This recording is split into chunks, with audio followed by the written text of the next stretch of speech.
When someone with an avoidant attachment style begins to let you close, it's not random. It's not luck. It's a miracle of trust being born where once there was only fear. You see, avoidants are not heartless. They're heart protectors. Somewhere along the way, they learned that love meant danger. Connection meant loss. Vulnerability meant pain.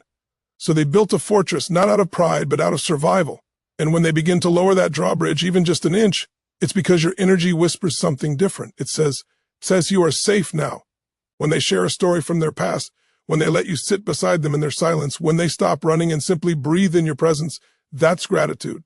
Not the loud, spoken kind, the sacred kind that says, thank you for not forcing me to become someone I'm not ready to be yet. It's gratitude expressed in stillness, in a pause, in a glance that lingers a little too long before they look away. You might think they don't. Notice your patience, but they do. You might think your calm doesn't change them, but it does. You might think you're loving into a void, but that love is rewriting their nervous system in real time. Because love, when it's mature, doesn't demand, it invites. It doesn't chase, it anchors. It doesn't fix, it holds space for transformation. And when you stand as that kind of person in avoidance life, you awaken something divine inside them. They start to feel what they once thought impossible. Safety within connection. That's not small, that's sacred. You are teaching their nervous system a new truth, that closeness can coexist with freedom. That love doesn't have to trap, it can expand. When they text you after days of silence, when they take responsibility for something they once deflected, when they begin to mirror your calm energy instead of resisting it, that's their soul whispering, see you, I feel you, I'm grateful for you.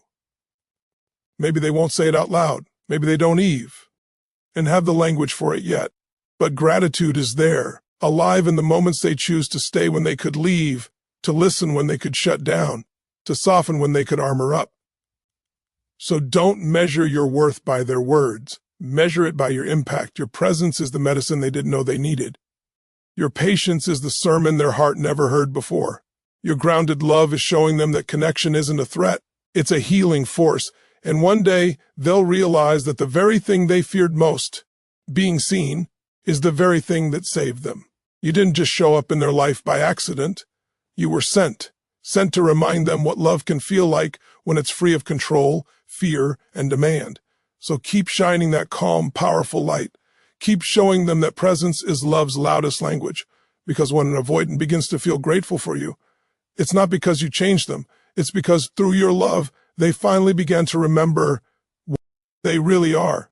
When someone who identifies with avoidant patterns begins to share their inner world, it is one of the most sacred invitations you will ever receive. You must understand, for them, opening up is not casual. It's a monumental act of trust. This is a person who has built invisible walls around their heart, not out of arrogance, but out of necessity. Life has taught them that to reveal themselves is to risk being misunderstood, controlled, or abandoned. So when they finally start to let you glimpse behind that curtain, even for a moment, it's not a small gesture, it's a declaration of faith. Avoidants live in a world where emotions can feel unsafe. Their inner dialogue constantly whispers, if I show too much, I'll be rejected. If I depend on someone, I'll lose myself. So when they begin to share thoughts, fears, or memories with you, it means something inside them recognizes your presence as different. You're not pressing, you're not trying to fix. You're not demanding closeness. You're simply there, open, grounded, and real. And that energy, that grounded acceptance, begins to melt their defenses in ways words never could. When they start to share their inner world, they're not just talking to you, they're testing safety. Every confession, every quiet revelation is a question disguised as a story. Can you hold this part of me without judgment? Can you stay when I show you where it hurts? And when you respond with patience, with curiosity instead of correction, they begin to feel something foreign but deeply healing. Safety inside connection. This process is divine because it mirrors how trust works at the soul level. You don't earn it through pressure, you earn it through presence. You don't force openness, you embody it. When you live from truth, your energy speaks louder than any words. An avoidant begins to feel that frequency, and their walls, so carefully built, start to soften. Not because they decided to let go, but because your consistency, because their defense is unnecessary. Sharing their inner world doesn't always look dramatic. Sometimes it's subtle. A random story about childhood, a confession that they're tired, a text that says, "Son, I was thinking about you." Don't underestimate those moments. For them, vulnerability doesn't roar, it whispers. It comes in fragments and half sentences and pauses. It's easy to miss if you're only looking for grand gestures. But if you're attuned, you'll realize that these small shares are monumental signs of gratitude and trust. When an avoidant lets you see behind the mask, they're silently saying, "Othai, you're safe to my nervous system." And that's one of the highest compliments you could ever receive. They're allowing you access to something sacred, their raw humanity, long hidden beneath self-protection. They may not articulate it, but inside they're thinking, "I don't feel the need to defend myself with you." That's not just emotional progress, that's transformation. And remember, when they open up, the most powerful thing you can do is not rush in with solutions or praise. Just witness, just be. Because the moment they feel truly seen, not analyzed, something in them heals. They start realizing that connection doesn't have to mean loss of freedom. It can mean expansion, it can mean rest, it can mean coming home. And when that shift happens, it's not just gratitude, it's rebirth. When an avoidant retreats into silence, it's easy to take it personally. You might feel ignored, shut out, or unwanted, but often what's really happening is that they're overwhelmed. Their emotional system doesn't process connection and intensity the way others do. Silence for them is not always rejection. It's regulation. It's how they catch their breath in a world that often feels too demanding, too close, too loud. So when they allow you to remain near them in that silence, when they don't push you away completely, that's not indifference. That's intimacy on their terms. You see, for someone with avoidant tendencies, silence is their sanctuary. It's the space where they can retreat to feel safe again, where they can sort through the tangled emotions they don't yet have the words for. They withdraw, not because they don't care, but because they do. And caring threatens to flood them with feelings they were never taught to manage. Their instinct says, "Step back before I drown." So when they're quiet and you're still there, steady and unintrusive, they start to feel something foreign but healing, connection without pressure. There's a profound kind of love that exists in that quiet presence. You don't have to speak to prove your worth. You don't have to chase to prove your importance. Simply staying calm, grounded, and patient tells their nervous system a new story, one that says, "And can be yourself, even in silence, and still be loved." That's revolutionary for someone who equates love with demands or suffocation. It's a lesson that closeness doesn't always mean intrusion, and solitude doesn't mean abandonment. When they let you stay in their silence, it's a spiritual moment of trust. You've become someone who doesn't threaten their peace. They may not say, "See, I'm grateful for you," but they show it through their allowance. Their silence becomes less about avoidance and more about coexistence. They start to learn that it's possible to be connected and still have space, to be loved without losing themselves. And that shift begins to heal the wound beneath their avoidance, the fear that love will cost them their freedom. It takes deep emotional intelligence to not rush in with questions, to not fill the silence with nervous chatter, to not interpret withdrawal as rejection. But when you can hold space through that quiet, when you can breathe through your own discomfort and stay grounded, you become a mirror of emotional safety. That's when the avoidant begins to associate your presence with calm instead of chaos, with rest instead of pressure. Eventually, they start to reemerge slowly, cautiously. Maybe they look at you a bit longer, sit closer, or reach out in subtle ways. That's their way of saying, "Thank you for not punishing me for needing space." To them, your patience speaks volumes. It communicates understanding, compassion, and strength all at once. And though they might never put it into words, what they feel inside is gratitude, pure and simple. When an avoidant lets you exist beside them in their silence, you're not being excluded, you're being trusted. You've become the one person whose energy doesn't demand, doesn't invade, doesn't react. You've proven that love can be spacious and steady, and in that stillness their walls begin to crumble. Not from force, but from the quiet power of being seen, even when no words are spoken. When an avoidant begins to stop running, it's not because they suddenly decided to be more open, it's because they finally feel safe in your steadiness. The truth is, avoidants are not afraid of love itself. They're afraid of the chaos that often comes with it. They fear being engulfed, controlled, or emotionally consumed. When they sense intensity or unpredictability, their instinct is to retreat. But when your energy remains grounded, calm, and consistent, Even when they pull away, you're showing them a completely new experience of connection. One where love doesn't demand, it invites. One where safety doesn't come from isolation, but from presence. Imagine what it feels like for someone who's used to running. Their nervous system is wired for escape, always scanning for threat, always ready to withdraw before it hurts. When you stay centered, you disrupt that pattern. You're no longer part of the cycle they expect: chase, withdraw, explode, repeat. Instead, your steadiness becomes an anchor in the storm. They begin to feel that maybe, just maybe, they can breathe in love without losing themselves in it. When they notice that your energy doesn't shift every time they retreat, something powerful happens inside them. They realize you're not chasing them to fill your own emptiness.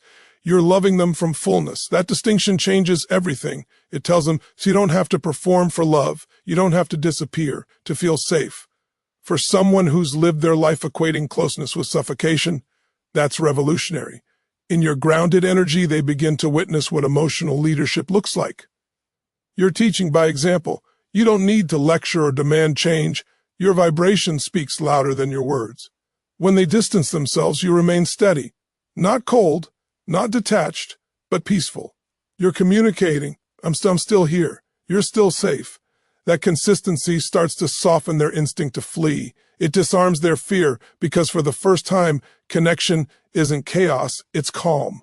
Avoidants test love in silence, but they trust it in consistency. Every time you don't react from fear, every time you don't chase or guilt trip, their mind recalibrates its understanding of love. They start to think, maybe I don't need to run. Maybe I can stay. That's the beginning of transformation. They begin to associate closeness with stability instead of anxiety, presence with peace instead of pressure, and the more you hold that frequency, the more their heart starts to unlearn its old defenses. You might never see the shift immediately, but it's happening deep beneath the surface. The day they stop running, not because you caught them, but because they chose to stay, that's their soul saying, I've found something real. And that choice doesn't come from persuasion or force. It comes from your groundedness. You didn't demand their trust, you inspired it. You didn't try to fix them, you showed them what safety feels like. And that's when the avoidant, often silently and unknowingly, begins to feel gratitude for your presence. Because through your steadiness, they finally discover what love can feel like when it no longer triggers our fear, it heals it. When an avoidant starts to mirror your emotional leadership, it's one of the clearest signs that you've reached their inner world. Avoidants don't trust words, they trust energy. They've learned that words can be deceptive, promises can break, affection can turn manipulative, and love can shift into control. But energy doesn't lie. It's felt before it's understood. So when they begin to reflect your tone, your calm, your warmth, that's their way of saying, I trust the vibration you bring into my space. They may not verbalize it, but subconsciously they're aligning with your emotional frequency because it feels safe. You see, emotional leadership isn't about dominance. It's about congruence. It's about being grounded enough within yourself that your stability becomes contagious. When you lead from peace, not panic, the avoidant feels it. Their nervous system, which is wired to anticipate emotional chaos, begins to relax. They start to realize that your energy doesn't spike when they pull away. You don't punish them with coldness or guilt. You remain steady, compassionate, and composed. That emotional consistency creates an invisible container of safety, a sanctuary where they can lower their guard without fear of being consumed. As they spend more time in your presence, they begin to mirror your state, not because they're trying to please you, but because your energy feels more natural to their soul than the fear they're used to living in. This mirroring is subtle at first. Maybe they start matching your breathing rhythm when you talk. Maybe they soften their voice to meet your tone. Maybe they start pausing before reacting because they've seen you do the same. These are not coincidences. They are reflections of energetic trust.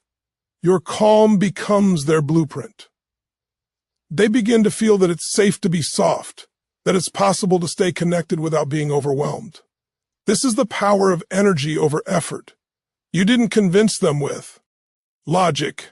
You invited them into alignment through presence. That's emotional mastery. That's how real transformation begins. Avoidants have spent much of their life surrounded by emotional inconsistency, people who said one thing and felt another, people who promised love but delivered volatility. When they experience someone whose words, tone, and actions are in harmony, it reprograms their understanding of intimacy. They begin to feel that emotional safety isn't weakness, it's power. And the more they experience that in you, the more they start to internalize it for themselves. They start speaking differently, listening differently, loving differently. Eventually, they begin to show up with more steadiness too. They might take the first step to reach out. They might express emotion without shutting down afterward. They might start mirroring the patience you once showed them. That's when you'll know your emotional leadership has become their emotional memory. They've absorbed your calm tea. Dry ground absorbs rain. When an avoidant starts reflecting your energy, it's a spiritual echo of your love's integrity. They're not copying you. They're harmonizing with you. They've recognized on a soul level that your energy doesn't threaten their autonomy. It enhances it. And in that resonance, gratitude blooms silently. They start feeling thankful not just for your words, but for your energy, because through your example, they've finally experienced what emotionally safe love truly feels like. When an avoidant starts to repair after conflict, even in the smallest way, it's a powerful signal that their heart is awakening. Avoidants are wired to withdraw when things go wrong. Conflict to them feels like danger, a trigger that brings up every memory of being misunderstood, trapped, or judged. So their first instinct is to retreat, to create distance where they can breathe again. But when they circle back, when they text after silence, when they try to clarify, when they acknowledge tension, instead of pretending it never happened, that's monumental. It means they've shifted from survival mode into courage. It means they're learning that love can survive discomfort. Most people underestimate how terrifying emotional repair feels to someone with avoidant patterns. For them, coming back after conflict isn't just about reconciliation, it's about risking vulnerability. It requires admitting that they care, that the connection matters, that something inside them values harmony more than self-protection. So when they take that step, even if it's clumsy or quiet, it's not just an act of love, it's an act of evolution. They're learning to stay emotionally present in moments where their instinct screams. When you receive that gesture, it's important to understand the depth behind it. Maybe they say something simple like, "Hey, are you okay?" Or let's move past this. Those few words may not sound poetic, but in their language, that's vulnerability, that's an avoidant. Extending a hand back into connection, and your response matters. If you meet that effort with warmth instead of resentment, curiosity instead of criticism, you reinforce safety. You tell them, "Tuss, it's safe to come back. It's safe to repair." That one experience can rewire years of conditioning. Conflict repair is sacred ground for growth. It's where love either deepens or collapses. Avoidants need to see that repair doesn't lead to punishment, that forgiveness isn't manipulation, that closeness after conflict doesn't mean loss of self. When you model that, when you show that mature love can hold tension without destruction, they begin to internalize a new emotional truth, where connection can bend and not break. Repair is also where gratitude hides. They might not say, "Thank you for being patient," but their actions will whisper it. They'll reach out sooner next time. They'll listen longer. They'll start to trust that even when things get messy, you don't abandon the relationship. You honor. That consistency is healing on a cellular level for someone who's used to emotional volatility. Every time they choose to come back, they're reclaiming a piece of themselves they once exiled. They're proving to their own heart that love can feel safe, even in imperfection. And they're silently thanking you for creating the emotional environment where that growth could happen. Because you didn't fight to be right, you fought to stay connected. You didn't demand change, you inspired it. When an avoidant reaches out after conflict, they're showing you that the relationship matters more than their ego. That's not weakness, that's transformation. They're beginning to trust love enough to risk repair. And though they may never express it with words, deep inside they're grateful for your patience, for your steadiness, and for showing them that love doesn't have to be something they run from anymore. When an avoidant begins to protect the connection in their own quiet way, it's one of the deepest expressions of gratitude they'll ever show. They may not say, "I love you," or offer grand gestures, but you'll start to notice small, intentional actions that reveal their care. They'll check in when they sense you're distant. They'll remember details about your day, your preferences, your boundaries. They'll start to avoid behaviors that could hurt the bond. These subtle shifts might seem small to others, but for an avoidant, they are monumental. It means your presence has become important enough to safeguard. Avoidants often love in silence. Their affection doesn't shout, it whispers through behavior. For someone who's used to equating closeness with danger, protecting a relationship represents a huge leap in emotional evolution. It means they've begun to integrate the truth that love doesn't have to take away their autonomy. They can care deeply and still feel free. They can protect the bond without losing themselves in it. This is the paradox they've wrestled with their entire lives. And when they finally live in that balance, it's a quiet miracle. You might notice them doing small things that go unnoticed by most people, making sure you get home safe, checking if you've eaten, offering help without being asked. Maybe they listen a little more attentively or subtly adjust their habits to create less friction between you. These aren't accidents. These are intentional efforts from someone who's learning to love through respect, not control. When they do this, they're saying, see your value, and I want to preserve it. That's how gratitude shows up in their world, through quiet care. For avoidants, protecting the connection is their version of emotional vulnerability. They won't always declare their appreciation out loud, but their behavior shifts from self-preservation to relationship preservation. Where they once might have withdrawn to avoid discomfort, now they stay just a little longer. Where they once dismissed your feelings to protect their own, now they pause, listen, and reflect. That's not just progress, it's profound healing. It shows they've begun to understand that love doesn't have to be a battlefield. It can be a sanctuary. You'll notice that their gratitude doesn't come in words. It comes in energy. It's in the way they start to value peace over pride, understanding over avoidance. They begin to treat your heart with more awareness because on a subconscious level, they know what it feels like to lose safety, and they don't want to lose what they've found with you. Their soul recognizes that your consistency, your patience, your groundedness have given them something priceless, a love that doesn't punish or demand. When an avoidant protects the connection, it's their heart's way of saying thank you. Thank you for not giving up when I pulled away. Thank you for seeing my intentions when I couldn't express them. Thank you for showing me that love can be gentle.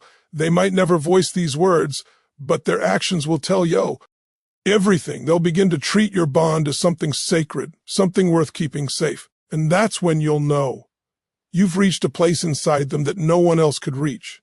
Because once an avoidant begins to protect the connection, it's no longer just a relationship to them. It's home. Thank you for being here, truly. You've taken the time to listen, to reflect, and to grow. And that matters more than you know. Growth like this isn't easy. It takes courage to look at love through a new lens, to understand the heart of someone who guards their emotions, and to keep showing up with patience when it would be easier to walk away. If you're the one loving an avoidant, understand this. Your strength, your steadiness, your grounded energy, it's not wasted.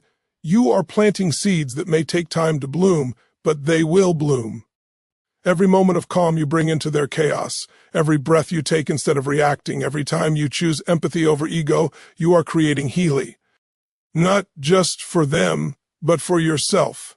And if you're the avoidant, the one who's learning to stay instead of run, know that you're not broken. You're brave. You're learning a new language of love, one built on trust instead of fear. You're rewriting patterns that have protected you for years, and that takes an incredible amount of inner strength. Thank you for choosing to do this work, for listening, for reflecting, for daring to love in a deeper, healthier way. Because the world doesn't change through noise, it changes through presence. It changes when people like you choose understanding over reaction, awareness over avoidance, compassion over control. As we close this message, remember this truth. Love isn't about finding perfection. It's about creating safety. It's about showing up again and again with an open heart, even when it's hard. That's what real strength looks like. That's what connection truly means. So, as you go forward from this moment, carry this energy with you. The energy of patience, presence, and power. Let your love be the calm in someone's storm. Let your steadiness remind someone that healing is possible. Because when you do that, you don't just change relationships, you change lives. Thank you for listening, for growing, and for being part of this journey. Until next time, stay grounded, stay open, and keep leading with love. Because someone out there is silently grateful that you exist.